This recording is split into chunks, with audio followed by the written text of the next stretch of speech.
آپ تحریک انصاف اور عمران خان پر پابندی نہیں لگا سکتے، کل الیکشن کمیشن کے دفتر کے باہر احتجاج کریں گے۔ ممنوعہ فنڈنگ کیس کا فیصلہ وزیر قانون کی خواہش پر تبدیل کیا گیا۔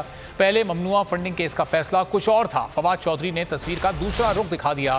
اسلام آباد میں نیوز کانفرنس میں بولے، کل سے الیکشن کمیشن نے جو کارنامہ انجام دیا اس سے حکومت بہت خوش ہے۔ کل حکومتی اتحاد نے 12 پریس کانفرنسز کی، آج صبح سے بھی پریس کانفرنس کا سلسلہ جاری ہے۔ الیکشن کمیشن نے اتنی عجلت میں فیصلہ دیا جس کا پی ڈی ایم نے چیف الیکشن کمشنر سے ملاقات میں مطالبہ کیا تھا۔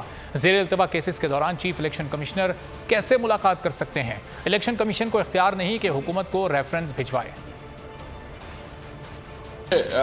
الیکشن کمیشن نے جو کارنامہ سر انجام دیا اس کے بعد سے ہمارے جو گورنمنٹ کے لوگ ہیں وہ اتنے خوش ہیں، ان کو شاید خود بھی توقع نہیں تھی کہ یہ فیصلے جو ہے وہ اتنا، جس میں کچھ ہے ہی نہیں اس میں بھی اتنا ہو جائے گا۔ کل میں نے دیکھا ہے کہ 12 پریس کانفرنسز کل جو ہیں وہ کی ہیں حکومتی اتحاد نے، جو بنیادی طور کے اوپر انتہائی عجلت میں ملاقات ہوئی پی ڈی ایم کے لیڈرشپ کی پینڈنگ کیس سے متعلق الیکشن کمیشن سے، جس کے فوراً بعد یہ فیصلہ جو ہے وہ سنایا گیا۔ اور دوسری وجہ یہ تھی کہ ان کو یہ جو پروٹیسٹ ہے جو کل انشاءاللہ بہت بڑا پروٹیسٹ ہونے جا رہا ہے الیکشن کمیشن، اس سے ان کو جو ہے وہ پریشانی لاحق ہو گئی، لہٰذا انہوں نے عجلت میں فیصلہ سنایا۔ وزیر قانون کی خواہش کے اوپر الیکشن کمیشن نے اپنا فیصلہ تبدیل کیا اور پہلے ایک فیصلہ دیا اور اس کے بعد دوسرے فیصلے میں 1.5 لائن ایڈ کر کے انہوں نے وہ اپنی ویب سائٹ کے اوپر چڑھا دیا۔